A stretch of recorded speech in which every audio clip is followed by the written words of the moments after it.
Good evening, everyone, and welcome to this evening's Civil Public Lecture. Before I introduce the speaker and the topic this evening, I've been instructed to remind everyone that for those of you who wish to tweet about this event in real time, there's a suggested hashtag put up here, LSE Foreign Bank. Okay. My name is Danny Quah. In a minute, I will introduce the speaker for this evening, Sir Thomas Harris. But let me take a couple of minutes to contextualize this evening's event. I think all of us recognize that we are going through both a difficult and a novel time in the world economy. There are large global problems that confront us, not just in the longer term in terms of global climate change, demography, but shorter term, financial crisis that continues, and the transition between these two horizons. There are large world problems, among them having to do with the tensions arising from a shifting global economy, as the rest of the world tries to come to terms with the rapid rise of China. There are those in the world who fear that the rise of China is taking jobs away from Americans. There are those who fear that in Africa, China will potentially start to own everything in the world's natural resources. There are those who fear that the rising China has already begun to show belligerence in South and East China. In the midst of all this, however, the continuing global financial crisis, the opposite fears also exist. At the same time that there are those who fear the rise of China, they also recognize that today, China is pretty much the only major player in the world with, €1 trillion or so to spend, potentially capable of placing those euros into a special investment vehicle to be constructed by the EFSF here in Europe for use in ring-fencing Spain and Italy from Greek contagion, and for use possibly in recapitalizing Europe's banks. Beyond these global fears, there are those who worry about what's happening within China. If China's rise does not continue, what does that do to the 1.3 billion people who are Chinese and who continue to seek rising incomes? They want to enjoy the same standard of living that other people in the world do. As if the rise of China were to be disrupted, what will happen to today's gender imbalance there, where already expectations are that very soon there will be 24 million more men than women in China. Those who worry about the possibility of this disruption worry about how inequality in China has risen, but at the same time, it has been the single largest, most powerful force for reducing world poverty at a pace and in a fashion never before seen in the 7 million years of human history. And for those of us who sit here in this room, we are worried that if China's growth gets disrupted, what's going to happen to our supply of iPhones and iPads and iPods? What will happen to how semiconductors will no longer be delivered to this country and elsewhere in the West? There will be fewer computers of every kind. The steady supply that we have come to rely on of trainers, of air conditioners, of refrigerators, solar panels, wind turbines, all of that will be disrupted. Now, it is not particularly novel to observe that the financial and banking system in China is important for sustaining its longer-run economic performance. There in China, as of course everywhere else, we have been made painfully aware of these links between the financial system and the real economy. For China in particular, observers point out the stark absence of financial instrument alternatives available to its population. Observers point to the sharp centralized control over savings and financing options available in China. Observers openly worry about how these features might have distorted China's economy to where it might now be impossible to prevent a hard landing in China's growth, as the economy there tries to rebalance towards domestic consumption and tries to slow down simultaneously runaway infrastructure investment and overinflated property and asset markets. This evening, we have Sir Thomas Harris speak to us on the role of a foreign bank in China. He will address these large issues in the context of his own rich experience. I can think of fewer people better qualified to help us think through these extremely difficult issues. Sir Thomas worked in the United States from 1999 to 2004, when he was the UK's Director General for Trade and Investment in the United States overall, and British Consul General in New York. Before then, he had served as British Ambassador in Korea from 1993 to 1997. He has served abroad in places as diverse as Japan and Nigeria. And of course, since 2004, he has been Vice Chairman of Standard Chartered Capital Markets Limited. Now, Standard Chartered has had a long history of engagement, not just with China in particular, or emerging markets more generally, but perhaps most importantly, with the London School of Economics. Standard Chartered is based in London, but it operates in over 75 countries. By some accounts, over 90% of Standard Chartered's profits come from emerging markets. Over the course of the 2008 global financial crisis, Standard Chartered was one of the very few multinational financial services companies that remained profitable. This conjuncture of where it does business, how it remained profitable, and the 2008 financial crisis may lead some to think of what happened in 2008 not as a global financial crisis, but as a 2008 transatlantic financial crisis. Merged in 1969, Standard Chartered's two predecessors, Standard Bank and Chartered Bank, had been operating in India, China, and Africa since the mid-1800s. The link with the LSE shows up in yet other ways, beyond Sir Thomas's presence here and his advisory role at Confucius Institute for Business here in London, here at the LSE. From 1993, for about a decade, Sir Patrick Gillam served as executive chairman of Standard Chartered. A generous donation from Standard Chartered to the LSE has made possible both the annual Sir Patrick Gillam Lecture Series and the Sir Patrick Gillam Chair in International and Comparative Politics, a professorship occupied by Professor John Seidel of LSE's Government and International Relations Departments. Sir Thomas, this evening, will help us trace through some of these connections and then reflect on these large developments in China and the global economy. Sir Thomas.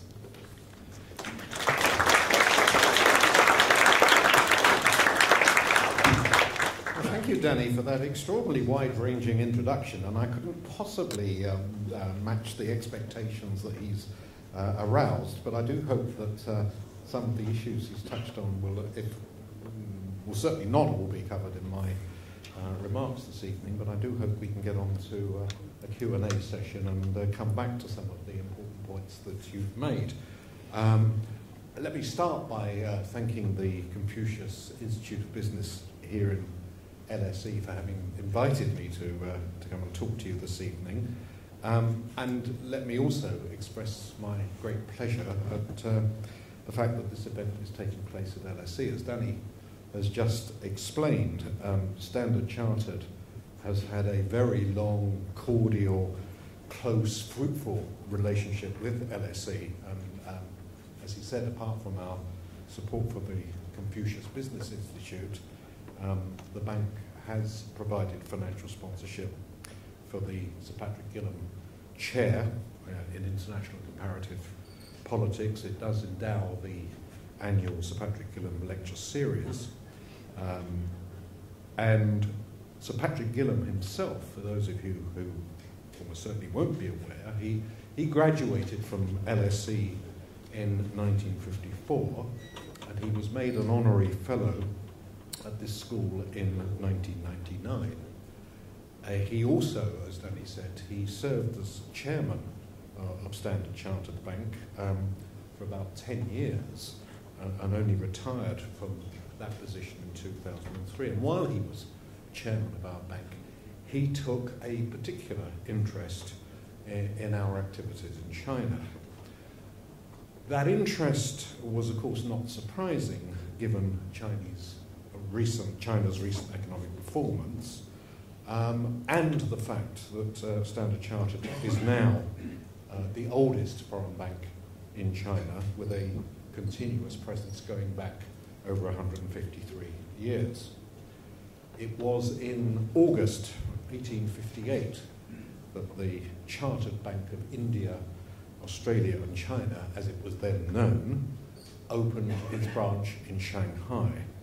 That was only a few months after our very first branches were opened in Calcutta and Bombay. And a year later, in the summer of 1859, we opened another branch in Hong Kong. And what's interesting is that from the very beginning, this was a bank that was set up to facilitate trade and investment in Asia. Then, as now, the bank had no retail banking presence in the UK, a very unusual British bank. Now, in those days, before the introduction of steamships, the opening of the Suez Canal, or the laying of telegraph cables, the main competition in the Chinese financial market came from the commercial banks in India, which had agencies in China. Indeed, it wasn't until 1865, 7 years later, that what eventually became HSBC was established in Hong Kong. And in those very early days, the managers of foreign banks operating in Asia were hundreds of miles apart, unable to communicate with one another only through letters carried by sailing ships. Correspondence with London took at least 6 to 8 weeks to reach Shanghai, and in times of financial stress, and believe it or not, there were financial crises in the 19th century as well as in the 21st century, assistance from the head office in London, or indeed from any other branches of the bank elsewhere in Asia, was very difficult. It wasn't until March 1870 the first steamship reached Shanghai via the Suez Canal, and it was a year later before telegraphic traffic became possible. Initially, the bank dealt primarily with a large volume of discounting of cotton and other bills of trade. In 1862, 4 years after we were set up, the Hong Kong authorities authorised the bank to start printing banknotes, and we remain a note issuer in Hong Kong until today. And soon after that, we also started printing foreign bank notes in Shanghai, though there we had much less success because the Chinese customs authorities were headed up by a very hard-headed Brit, wouldn't accept banknotes. They insisted on having silver-based currency payment. And the subsequent fortunes of the bank in China were directly linked to that last great period of globalization in Asia known as Pax Britannica. Shanghai and Hong Kong became the entrepot centres for a network of trading and financial links with London and other Asian markets. A network of chartered bank branches were established throughout China, as well as in other Asian ports such as Yokohama, Incheon, Manila, Singapore, Penang, etc. And Chartered Bank flourished in that period by combining deep-rooted local knowledge with its international expertise and capabilities. And some things don't change. China, in the second half of the 19th century, was a centre of a banking network for the bank which continued to expand right up until the Great Depression and the rise of Japanese imperialism. It wasn't until the 1930s that we really started having our first serious setbacks, because the Japanese in the 1930s were overtly hostile to the position of Britain and its banks in the region. At first, that hostility was limited to ousting the bank from the territories that Japan controlled in Japan, Manchuria, Taiwan, and Korea. But at the outbreak of war at the end of 1941, virtually all Chartered Bank branches in China were taken over by the Japanese. 100 British staff were interned by the Japanese, and 17 of them lost their lives. Thousands of our Chinese staff were dismissed and often left destitute. And by 1942, 2/3 of the bank's network in Asia had been lost. Its assets were wound up and transferred to Japanese banks nominated by the Japanese government, and only one branch was left in China, and that was in Chongqing, the wartime capital of the Chinese nationalist government. And the story of how the bank recovered from that situation from August 1945 is quite remarkable, and I can't this evening go into the details, but within a matter of months after the Japanese surrender, branches were reopened all across Asia, including in China, and they played a critical role in financing the restoration of post-war economic and trading links in the region. But inevitably, the foreign banks were also associated in the minds of many Chinese with the indignities that they had experienced during a century of Western domination. And it was therefore, I suppose, no surprise that pretty soon after the communist takeover in 1949, one of the very first steps taken was to nationalise virtually the whole banking industry in China, including foreign banks. Chartered Bank was left with one representative office in Shanghai. But interestingly, that office remained open, thus enabling Standard Chartered to be the only bank that can claim a continuous presence in China. Of course, in reality, the only extensive operation that we had was in Hong Kong, where we continued to play our traditional role as one of the two major note issuing banks in that market.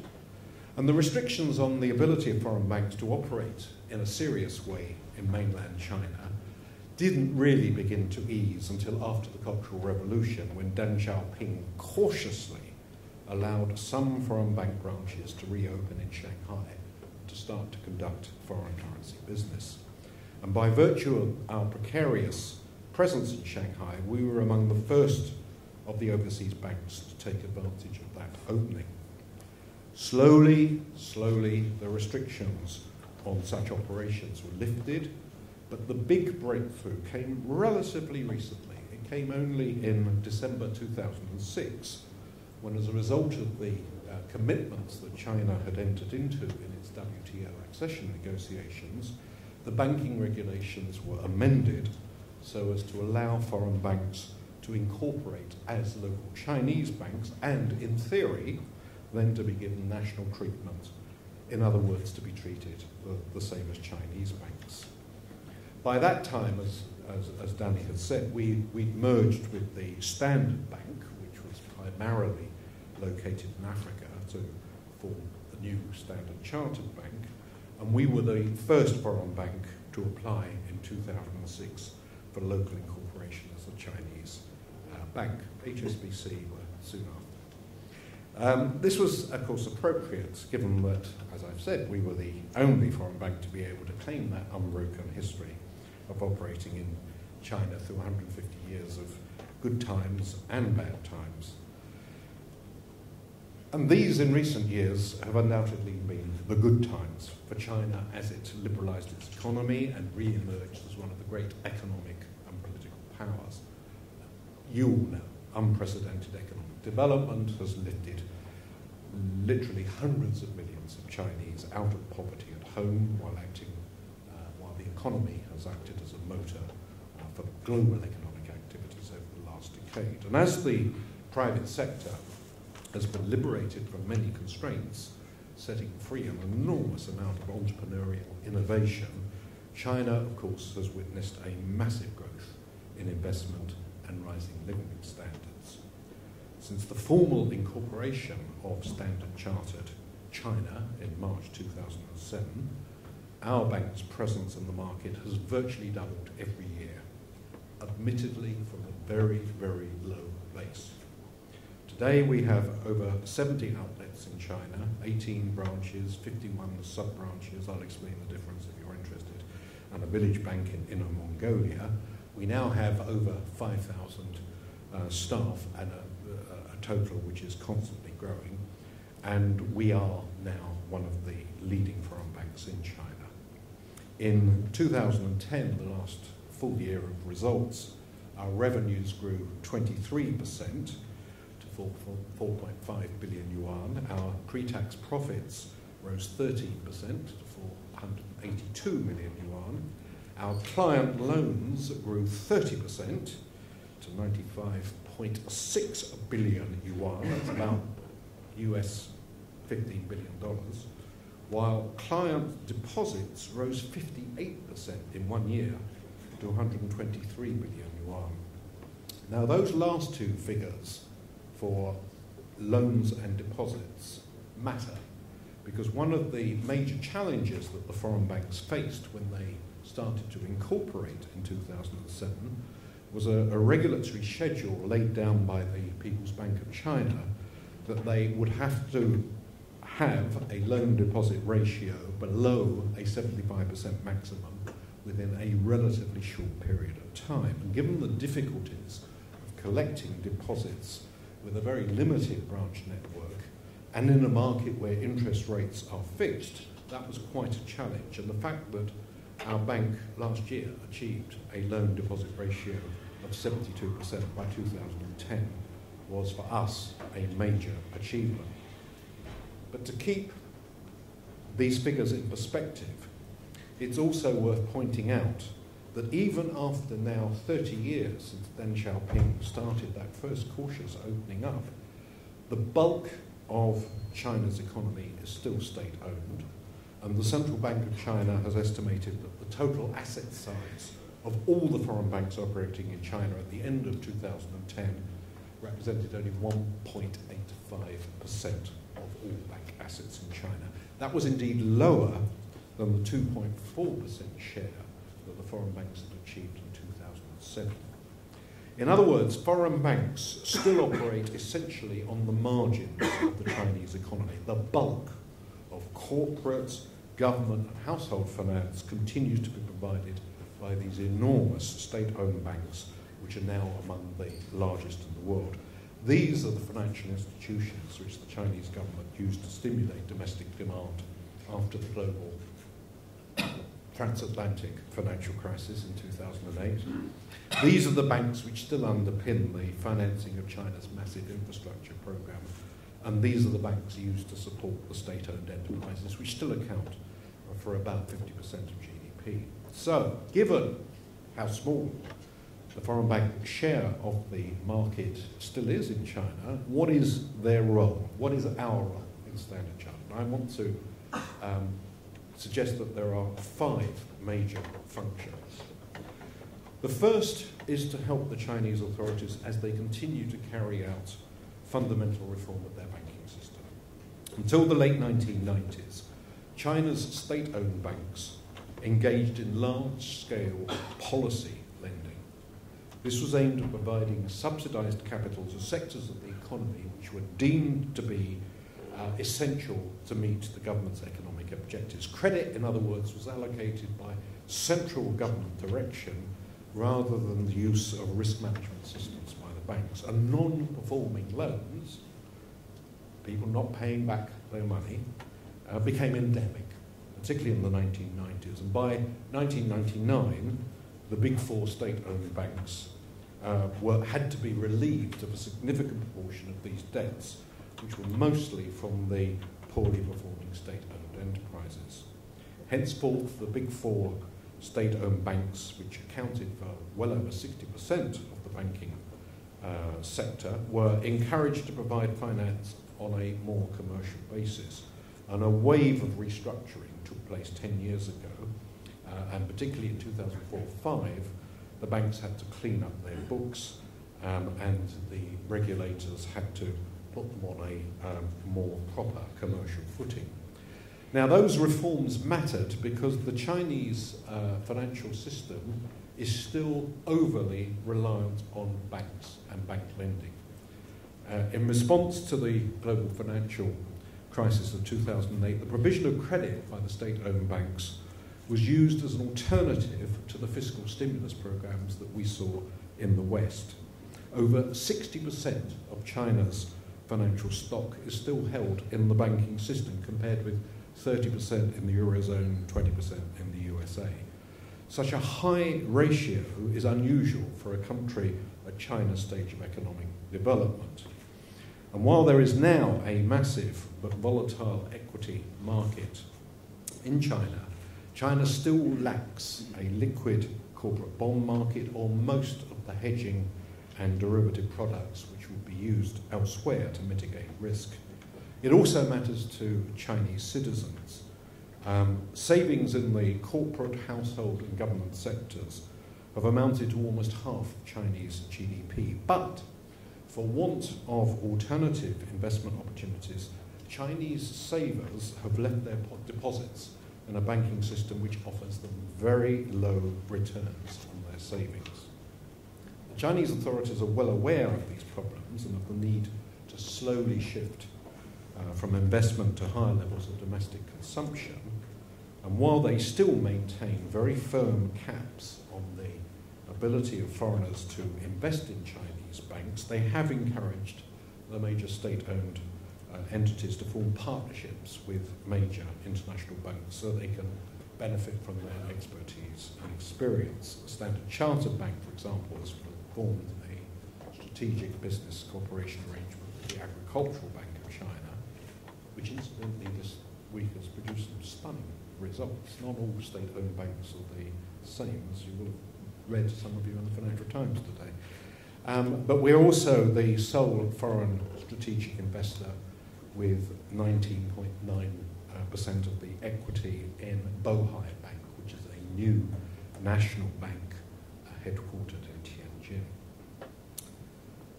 The 12th five-year plan, approved by the People's Congress in March this year, seeks a fundamental shift in China's economic policy by greater emphasis on equitable wealth distribution, improved social infrastructure, and increased domestic consumption. And the plan explicitly calls for the development of small to medium-sized financial institutions, the creation of a debenture market, more private equity, and the possibility of introducing asset securitization on a stable basis. These are all areas where I would suggest foreign banks in China have considerable expertise.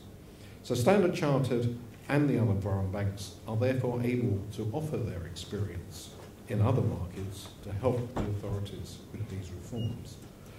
For example, just one example, there's been a great deal of work which has been done with the regulators on systems which allow Chinese firms to raise capital beyond traditional bank lending or raising of equity. The scope for cooperation in the development of China's capital markets is vast, and Standard Chartered has worked closely with the Chinese authorities and the British Treasury in providing guidance and support. And we believe that a properly sequenced and a series of careful steps could make an enormous difference to the development of a corporate bond market in China, particularly lifting the restrictions on commercial banks underwriting, distributing, and trading corporate bonds. This in turn would allow insurance companies and pension funds to invest in corporate bonds and other long tenor financial instruments which are badly needed in China as it faces the challenge of a rapidly aging population. A second role for a foreign bank like Standard Chartered is to facilitate the explosion in Chinese trade and investment in third markets. Unlike the domestic state-owned Chinese banks, Standard Chartered has an extensive international banking network. We employ 85,000 staff in 1,400 branches in over 75 different markets around the world. So we're therefore well placed to leverage that global presence to the benefit of our Chinese corporate clients who are seeking to expand overseas. This is particularly true of the new South-South trade corridors which have emerged as Chinese business penetrates other emerging markets in Asia, the Middle East and Africa. And by combining deep-rooted local knowledge with its international expertise and capabilities, the bank has been well placed to assist China as its firms seek to globalise their business overseas. I've got some examples here of how we have done that, but I think in the interest of time I will skip those and go on to the third factor. The bank can play a critical role meeting the financial needs of those who would otherwise find it difficult to secure credit in the domestic market. Because one of the strange things about China is that although it has this vast banking industry, that industry works extremely well for large state-owned and private enterprises, but it doesn't work very well for the many small Chinese firms who face difficulties accessing credit other than in the informal curb market. Many of you will have read the recent media reports of some of the difficulties that have arisen in some Chinese cities as the squeeze on the informal, the black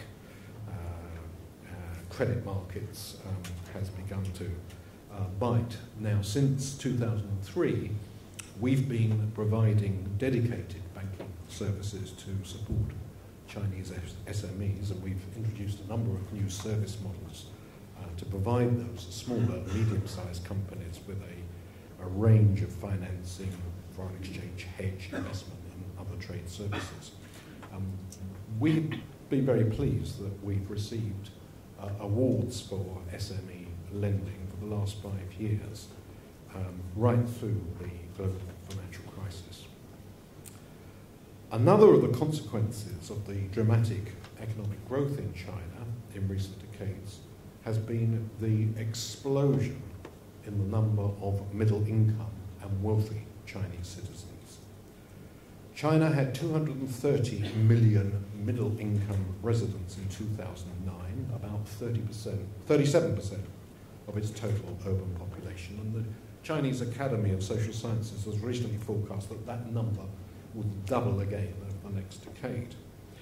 Our own forecasts in Standard Chartered estimate that income per head in China could well rise from the current over $4,000 in 2010 to over $21,000 in 2030. Now, there's an astonishing transformation. It's a transformation that's similar to what was experienced in Taiwan and Korea, but of course it's unprecedented in scale because China is such a bigger country. And this vast new Chinese middle class is going to demand access to the sort of wealth management products and personal financial services which have been hitherto unavailable in the market. And a bank which has a reputation for international standards of governance and integrity is well placed to meet those demands. Those massive increases in deposits that we've been achieving in the last few years are a reflection, I think, of our growing reputation as a bank and, of course, the growing demand from wealthy Chinese. My fourth factor is that China's economic growth is going to lead to further efforts to secure energy and commodity resources overseas to sustain forecast levels of growth. And that's a perfectly rational response. We did the same during our period of rapid economic development. As a bank which has a strong presence and deep historical roots in both Asia and Africa, Standard Chartered has been very well placed to help Chinese companies seize the opportunities resulting from increased trade flows between particularly Africa and China, and particularly in the energy, mining and power sectors. And we've been helping Chinese corporations look to develop their overseas business with financial advice about the local infrastructure and credit environment. My fifth and final factor is that a bank like Standard Chartered, which aims, and this is our stated objective, to be the best international bank in Asia, the Middle East and Africa, simply has to have a presence in one of the world's fastest growing economies. As per capita income levels continue to increase, so an emerging market like China will develop a need for more and more sophisticated financial products. As the population gets older, so will increase the move into collective investments such as pension, life insurance and mutual funds. Now, we reckon that China's share of the global equity market capitalization will grow from 7% last year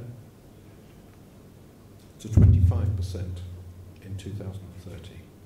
That means a staggering increase from $4,195 billion to $79,000 billion by 2030. China's debt markets will increase from a nominal $4,770 billion in 2009 to over $89,000 billion in 2030. Those are staggering increases, much, much faster than GDP growth. And perhaps in the Q&A we can talk about why that is. Why is it that demand for banking, equity, bond markets will increase at an exponential rate as China's per capita income goes up? A recent report by PwC has forecast that China will overtake the United States to have the biggest banking sector in the world by 2023. Now that's 20 years sooner than PwC had previously predicted. To be fair, one of the factors behind that is not so much the growth of the Chinese banking sector as PwC's much more pessimistic view about the future of the Western banking system. But is it any wonder that we see China as an essential component of our global strategy?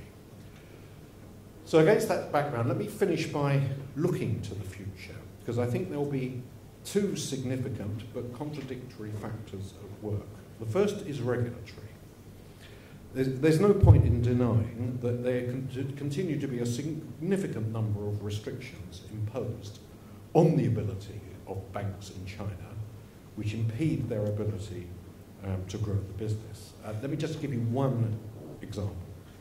China does not permit foreign banks to transfer data to global processing hubs located elsewhere. Now, while ostensibly applying to all banks, of course, this rule has a particularly damaging effect on international banks which have cross-border IT systems. And by compelling them to duplicate those IT systems and to maintain their servers in China, the rules significantly reduce efficiency and cut China off from the benefits of cross-border electronic communications. The development of fast, efficient and cost-effective electronic communication networks has been a major factor in the development of the global financial services industry, and attempts to isolate China from that system could well impede the next phase of economic development. And one doesn't have to look very far in Asia to see an example of another major Asian country that also once experienced very rapid growth, also experienced a phenomenal growth in domestic savings, but then failed to accompany this with the removal of barriers to foreign investment. In the UK, foreign and direct investment accounts for roughly 45% of our GDP. In Japan, it represents about 3%. In little more than a decade, that country, Japan, moved from being hailed as an economic miracle to having the slowest growth rate of all the G7 countries. And its market for financial services was so heavily regulated that it cost it the chance of becoming Asia's global financial centre. This failure has to be contrasted with the benefits experienced by those Asian countries that embraced liberalisation and open markets, vibrant and efficient economies like Korea, Singapore, Hong Kong, have all removed their discriminatory investment restrictions and now openly welcome foreign investors. The second factor, which is going to affect the future, is economic. And those are the steps that the Chinese authorities are now taking to open up use of the renminbi for cross-border trade settlement and to encourage renminbi-denominated bond issuance in Hong Kong. Deregulation by the Chinese authorities in the last year or so have seen offshore renminbi deposits grow from 100 billion yuan to 572 billion yuan, and they're predicted to grow within 2 years to 1 trillion yuan. Now, Standard Chartered has been pioneering renminbi services to its corporate and financial clients. It was the first bank to offer two-way renminbi cross-border trade settlement. We were the first bank to issue a renminbi corporate bond. As it happened, it was for McDonald's in Hong Kong, and to provide renminbi services to clients now in over 30 overseas markets. We've since issued so-called dim sum bonds for such different clients as Volkswagen and Tesco. By the second quarter of this year, 7% of China's trade had already been redenominated in renminbi, and we expect that proportion to expand very rapidly as the Chinese authorities move cautiously towards their ultimate goal of making their currency truly international. But to achieve that aim, they are going to require the active cooperation of the international banks like Standard Chartered, who are well placed by virtue of their position in financing global trade to provide the conduit for such a transformation. And over the last year, we've been in active discussion with the Chinese authorities, the Hong Kong Monetary Authority, and more recently the British Treasury, on how best to meet Chinese aspirations. We are already one of the key players in the development of the offshore Hong Kong renminbi market, and more recently we've been in discussions over the development of London as a renminbi centre. I think many of you will be aware that at the beginning of September, the British and Chinese authorities met in the Economic and Financial Dialogue and agreed in principle that London should be developed as a global hub for renminbi trading, taking advantage of London's unique location in a time zone which overlaps both with Hong Kong and New York. And it was agreed that the two sides would work together to support that development, and certainly we will be playing a central part in those discussions. Now, I began this lecture by referring to Standard Chartered's history, with our origins in China over 150 years ago. Then China was almost certainly the largest single economy in the world, followed by the UK. And it's fascinating to imagine how China might look 150 years from now. If it sustains its current pace of growth for even a few more decades, China will once again be the largest economy in the world. And if China's authorities continue their really very impressive record of macroeconomic management, Shanghai should become the world's largest financial centre. Chinese companies will surely become leaders in industries and technologies which are as yet unknown. But to achieve this destiny and to re-emerge as the world's economic powerhouse, China has got to avoid Japan's mistakes and to embrace openness and liberalisation. And this, I would suggest, includes recognising that the national domicile of companies is ultimately irrelevant to their success. Globalisation is not about promoting national champions, it's about giving consumers the benefit of international competition. It's about creating an environment in which companies flourish regardless of their nationality. Wimbledon is the world's finest tennis tournament, not because it's British, but because it attracts the world's best players who compete on an equal basis. And I confidently expect China to continue to attract the world's best companies to help it continue to turn its economic promise into reality. I'm confident that China will avoid the mistakes of Japan, which by discriminating against foreign investors and operators failed to use that vast pool of domestic savings to establish a genuinely open international financial market. China's regulatory authorities had the opportunity, through the gradual removal of discriminatory regulations, to allow Shanghai to become the global financial centre that Tokyo failed to become. It can do this, as I say, by embracing openness and liberalisation and creating an environment where national ownership of the players in the market is less important than their contribution to economic performance. This is in China's interests, because as it continues to liberalise and as its economy continues to flourish, so we can expect those giant Chinese banks to become key players in other financial centres, where they too will seek non-discriminatory treatment. They too will rightly argue that they can contribute a great deal in other financial markets, if only they are treated equally. So I look forward to that day when the distinction between a domestic and a foreign-owned bank in China becomes irrelevant, as indeed I believe it has already become in London. Thank you very much, ladies and gentlemen, for listening to me, and I'm very happy that we'll have some Q&A.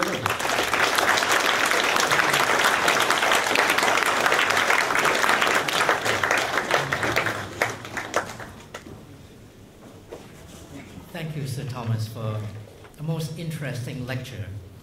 Sir Thomas has given us a magisterial overview of China's financial history, and indeed Standard Chartered's financial history, going back 150 years.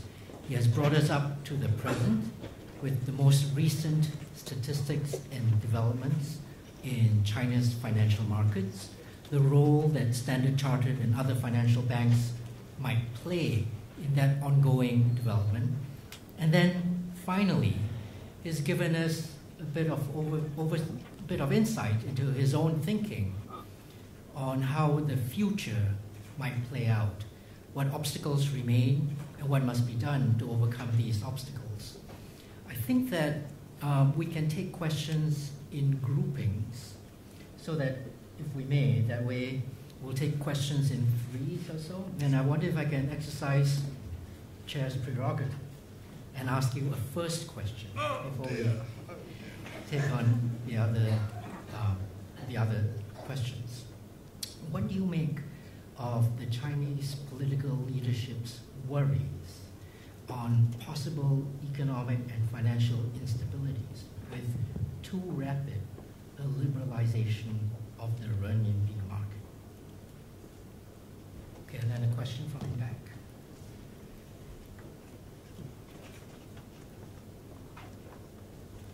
Hello, my name is Max Revolt. I'm an LSE alumni. You touched upon it already, but then decided not to go in detail in the interest of time. But could you still tell us a little bit about which ways Standard Chartered uses to help Chinese businesses expand in Africa? Thank you. China in Africa. We'll take another question before we turn over. Question from over here, on this side. Hello, Matthew Cornell, come across from Seras. Just a question on the renminbi. You touched on it a couple of times now. I just wonder what you think the prospects are for it in the future as a reserve currency, in the way that the euro has been a wee bit, and obviously the dollar is, maybe in terms of timescales or volumes. That's my question. Thank you. Okay, very good. The renminbi as a world reserve currency. So, Sir Thomas. Well, Danny, let me start with your question, which I think is very apt, and I think is an accurate description of the attitude of the Chinese authorities. They do move forward by feeling their way from stone to stone in the riverbed. And I think that's very sensible. I mean, given the scale of the challenges that they face in trying to bring about the transformation of the Chinese economy, they would be foolhardy if they were to have a big bang, if they were just to scrap regulation and let market forces rage. I think their fears of political and economic stability are very real.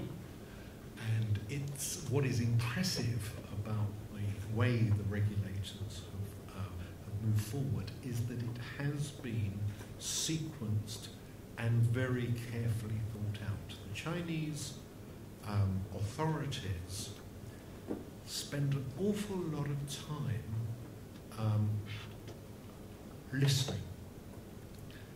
They listen, they come to London, they come to New York, they listen, they ask questions. They will make a tentative step forward. They'll see, they'll test the market, they'll see how it goes. And I don't think they can be criticised for that. I think it's a system which has served them well, which, if I may, I'll link with your question with the question about renminbi, because I think exactly the same attitude will prevail over the renminbi. There is no doubt in my mind that the ultimate Chinese aspiration is that the renminbi will be an international trading currency, that it will be a reserve currency. That is what they would like, for a variety of different reasons, not least to reduce their dependence and the global dependence on the US dollar. But exactly the same approach. They are taking this cautiously. And you sometimes read in the press, projections from commentators saying, oh, renminbi will be a convertible currency by 2014, and it'll be then available in the foreign currency reserves. Well, I do not believe it. I think the Chinese authorities are feeling their way. What has happened so far is, given the starting point, is absolutely dramatic. We have seen an explosion in renminbi-denominated bonds. We've seen an explosion of renminbi trade finance, but the fundamental protections around the Chinese market remain. This is not a convertible currency. The Chinese maintain strict capital accounts between mainland China and Hong Kong, the rest of the world. I mean, just was it a week or so ago, they announced that they would permit foreign investors in China to use renminbi, provided that they could prove that they obtained that legally and through the officially approved systems in Hong Kong. What they're not going to do is to allow uncontrolled flows of capital across their borders. So I think it'll happen. I think China's simply too big an economy for it not to happen. And as they continue to allow a degree of market flexibility in the value of their currency, as they continue slowly to remove the barriers on the use of renminbi, they are moving towards that ultimate objective. But I think it will take much longer than most people think. The question about China in Africa, well, there's a whole variety of different ways. I mean, the example I was going to quote, but I realised I was taking up too much time, was a deal we did with Quah, the enormous Chinese telecoms equipment manufacturer, where we were able to offer them some groundbreaking facilities in Africa to help with receivables, to provide them with structured trade finance. But some of our biggest Chinese clients in Africa have been the Chinese oil companies. We've worked very closely now for quite a number of years with those Chinese companies that have been making investments in places like Angola and East Africa. There we have a comparative advantage. There is somebody sitting in this audience who used to work for HSBC and knows much more about China than I do. But one of the Claire will, I think, acknowledge one of the disadvantages that HSBC have a fantastic bank, tough competition. But one thing they lack in that army, they do not have a decent presence in Africa. The only other British bank which has got a decent presence in Africa is Barclays, and they don't have a decent presence in China. So we have got a unique competitive advantage in that area. Sorry, I'm looking at the wrong question. Whoever the gentleman was will ask me about Africa.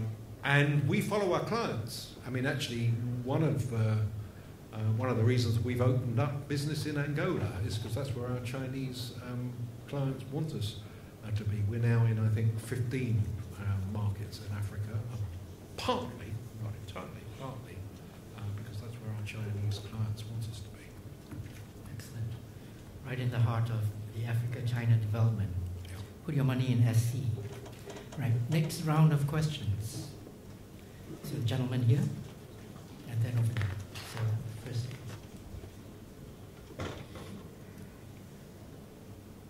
Hi, Sir Harris. You went on length to talk about your Standard Chartered helping the growth of SME and consumer sector in China. And then, given the near credit event in the Eurozone and in the United States, and that will eventually have a knock-on effect on the trade, SMEs and consumer sector in China. In the absence of an effective credit bureau and individual bankruptcy law, does the potential rise in impairment keeps you awake in the night? And my second question is related to your comments on, if I quote it correctly, the national domicile of a company is not necessarily related to the success of the company. And does that imply, given the financial sector's to GDP, national GDP ratio is so commonly quoted as a justification for financial regulations, your company is considering relocate your headquarters back to China? Thank you very much. That was two questions. Yes, my name is Justin Dardenne. First, thank you very much for your lecture. In the discussion surrounding the Basel III treaty, you often heard the argument that the high core capital ratio they require lowers their competitiveness. And to that background, I was wondering what the ratio is in China, the required ratio, and what do you think, how do you think about that? Okay. Can we also take Claire's question before we turn over? This is a real experiment. Well, I'm sorry, I hope this isn't a horrible question to ask you, Tom. Picking up on the point that the gentleman over there raised, I thought your comment about borderless banking was great and really interesting. Maybe Standard Chartered is the best bank to answer this, given that you don't have a retail banking network in the UK. But given the too big to fail debate that's going on in the global banking industry at the moment, and the fact that the argument has been made for breaking up global banks like my erstwhile employer, HSBC, and separating the functions of the bank, I'm very interested in your comments about how you see a global bank evolving.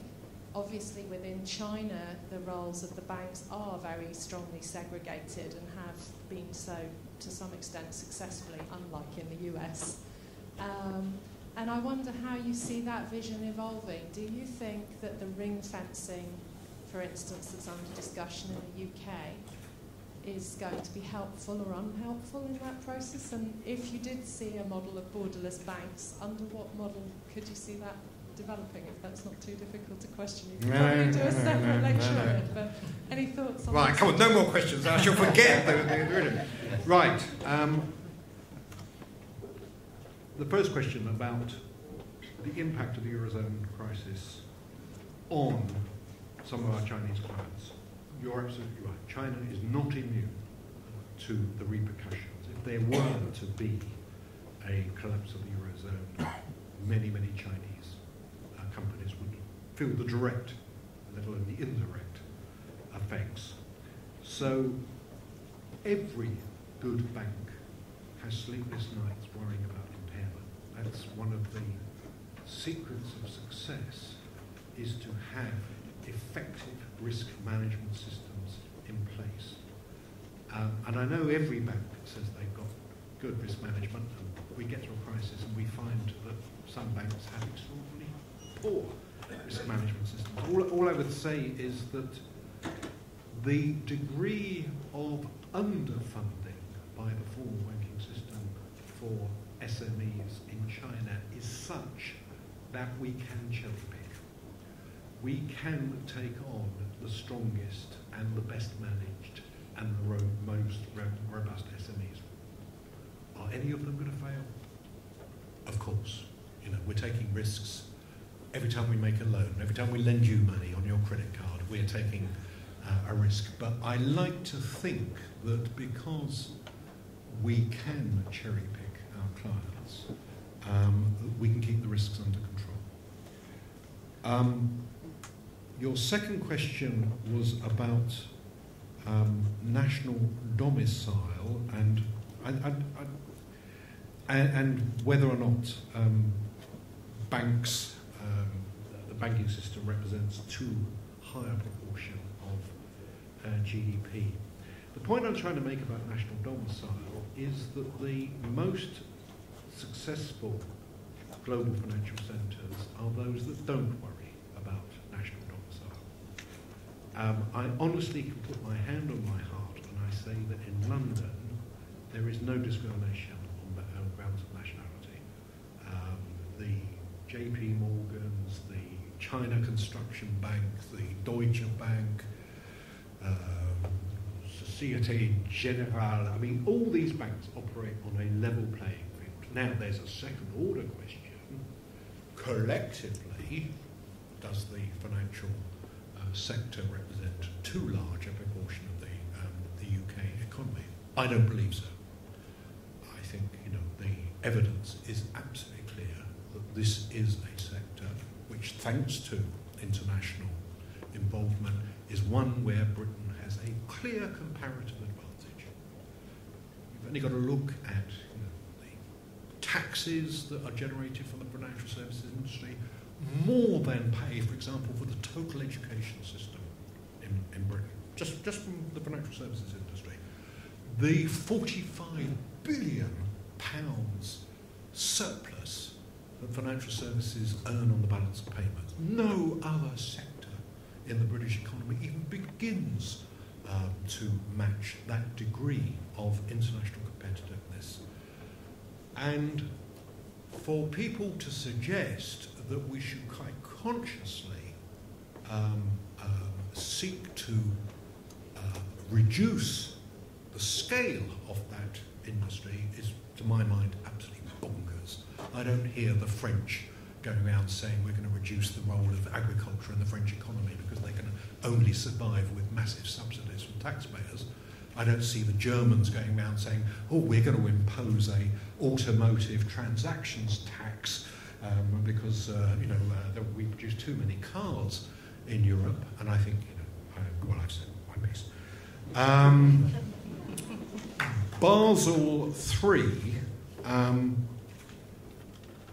Well, of course, the Europeans are moving more rapidly than any other part of the G20 to implement Basel III. And what's interesting, there's an interesting debate, a row, if you like, going on between London and Brussels over whether, in addition to the Tier 1 capital requirements laid down in Basel III, the British authorities should have the freedom to impose yet higher capital requirements. And there's a ding-dong going on with the Commission about that. Now, we don't see anything like the same enthusiasm for Basel III in other parts of the world. Although, in theory, everybody's signed up to it. I mean, the Americans haven't even implemented Basel II, let alone Basel III. Yes, of course, banks have got to be well capitalised. We cannot have a situation in which, particularly in times of turbulence, they are undercapitalised. We have no difficulties about meeting the requirements. We can and we have gone out to the market. We can raise money relatively easy. It's not true for all banks. But don't forget that capital is only part of the problem. most of the banks which collapsed in the 2008 crisis did not collapse because they were undercapitalised. They collapsed because of liquidity challenges. Northern Rock was fully capitalised. Lehman Brothers was fully capitalised. They still went bust. Just as there are European banks today they can show you tier 1 capital, but my God, they're suffering because they can't borrow anything on the wholesale markets. So liquidity is just as, if not more, important than capital.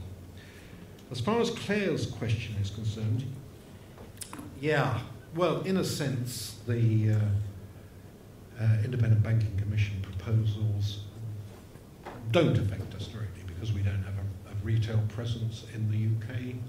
We don't face the prospect that Barclays and HSBC and Lloyds and so on face of having their retail and their investment banking operations split. But that doesn't mean to say that we don't have views on the subject. And I'm afraid our view is that this is going down the wrong direction.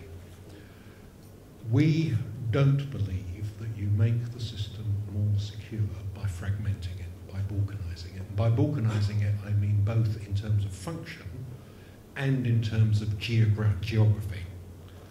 One of the terrible effects of the crisis has been that regulators around the world are saying we want to get our arms around our local banks, in some cases, as in the UK, not only get our arms around the local banks and cut them off from the rest of their system, but actually break them up.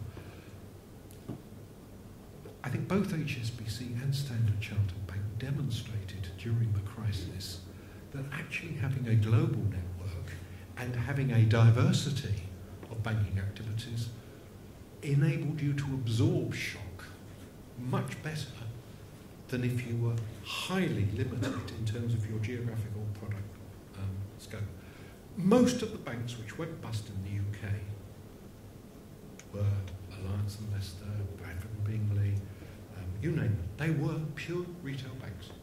Okay? Didn't save them from going bust.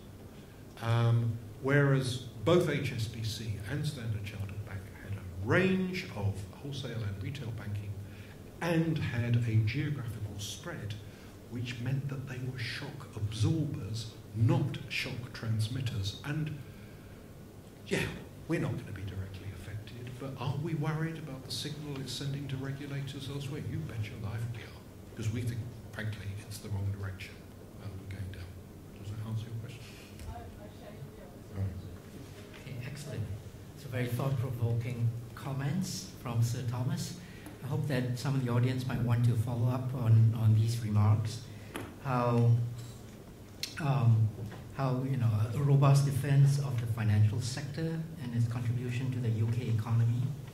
How the core capital requirements in Basel III and other regulatory thinking might actually be headed in the wrong direction because liquidity matters as much, if not more, than just capitalization.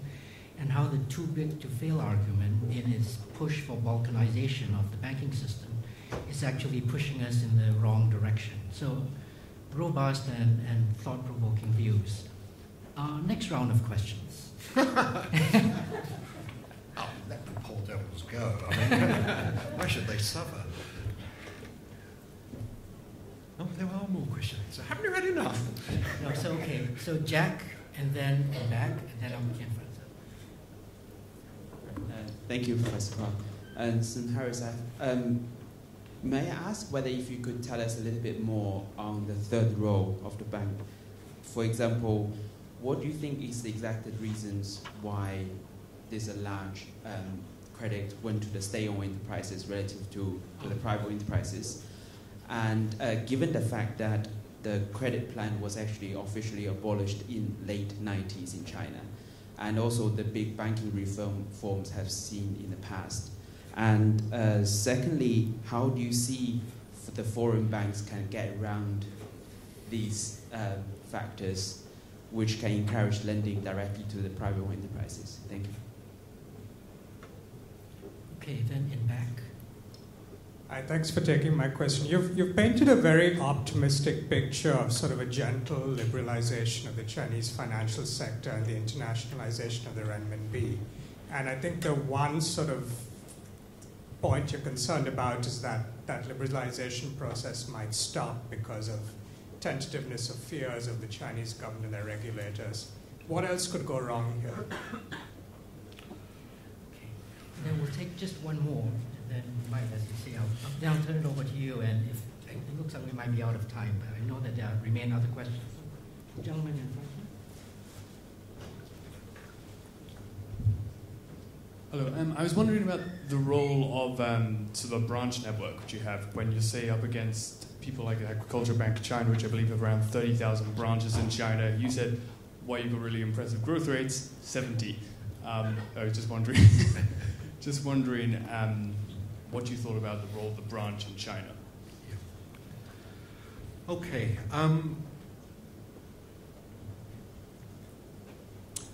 Try and answer the first question. While there has been a considerable change in the way in which the state-owned banks are managed, they are still used by the central government as an instrument of macroeconomic policy. So, when it looked as if China might have a serious dip after the Lehman crisis, let's call it the Lehman crisis. Okay. Let's blame the Americans. It was quite interesting that the response was not as in Britain or Korea or America through a fiscal stimulus program. It was through putting pressure on the state-owned banks to open the floodgates for more credit. And even though the over-cozy relationships that we saw in the 1990s have probably gone, I suspect that there is now a much more hard-headed relationship. The fact remains that lending to state-owned enterprises is dead easy. Go back to the question about SMEs. You know, they've got an implicit guarantee from the government. We've known these guys for years. So when the government tells us to open the taps and make more credit, what is easier than to lend to the state-owned enterprises that we've worked with, we know, and the credit risk seems to be relatively under control. So the fact is that most of the lending by the state-owned banks goes to state-owned enterprises and the larger private companies. The guys who get the short end of the stick are those little firms, and there are hundreds of thousands of them, that can't get access to credit. And traditionally they've been forced to go to the informal market, and there is an informal curb market, as you know, where there are unregulated and often very high interest rates demanded to get financing. That's, as the gentleman there rightly said, that's much more risky. And what we've seen this year is some indications that that market is under strain. I may have misremembered the question about how do foreign banks get round the restrictions. It's not so much get round the restrictions.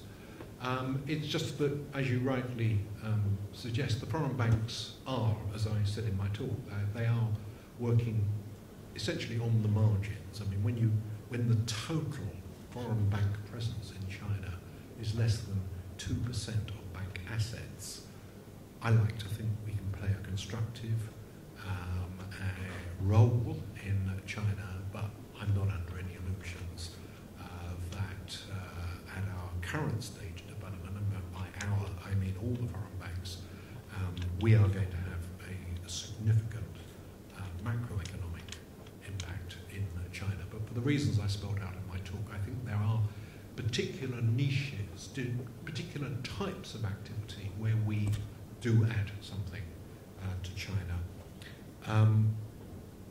All I would say, yes, we've only got 70 branches. I think HSBC, Claire, have now got 100 and something. It's tiny, but my God, compared with where we were 5 years ago, it is an enormous change. And it's a big challenge when we, and I'm sure HSBC, we have virtually doubled our staff every year in China since 2006, since the incorporation. That's a big, big headache. We started off being able to tap our human capital in Hong Kong. A lot of course, we recruit like mad, but you can't. There are limits to the number of really experienced, trustworthy bankers that are available in China. Often people of my generation in China all went through the Cultural Revolution. They didn't even get an education, let alone become skilled bankers. In our case, we acquired a big bank in Taiwan.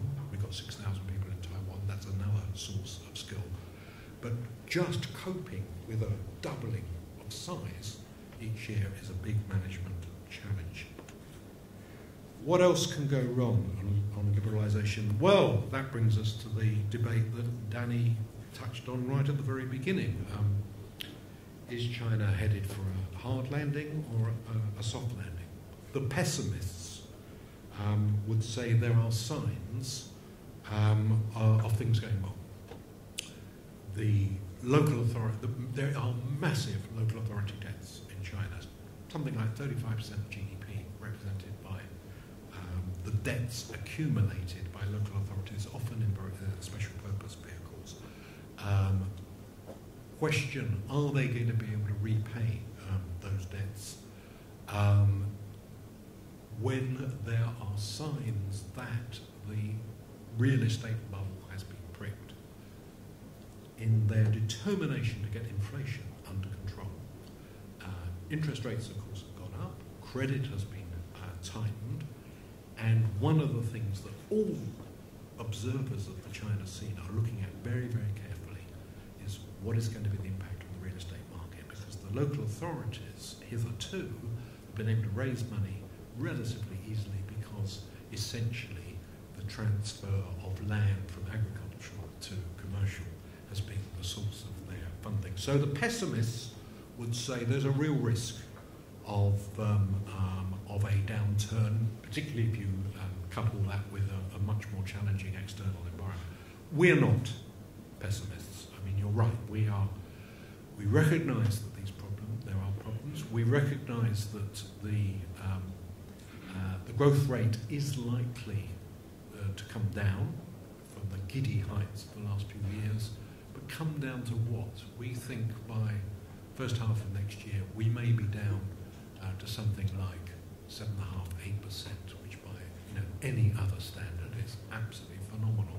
And we think the authorities' anti-inflation policies are going to work. We're seeing some signs that inflation is now getting under control. We think the authorities are sufficiently aware of the risks that they will act if they see things going wrong. So we shall see. But I think the track record of the Chinese government in dealing with, sort of juggling balls in the air, I mean, just an extraordinary problem. Dealing with this vast economy, growing 8% with so many different possibilities of things going wrong. I think it's been an extraordinary achievement. So, for what it's worth, yes, you're right. We're in the glass is half full, not the half empty cup. Okay, thank you. I think in the interest of time, I'm going to have to call this to a close. I know that there were questions from the last round I'm not going to be able to get to. But before I close up this evening, I'd first like to just thank the audience for your patience and for your really very interesting questions. And then, of course, if the audience could join me in thanking Sir Thomas for a most interesting, exciting, and thought-provoking evening. Thank you very much.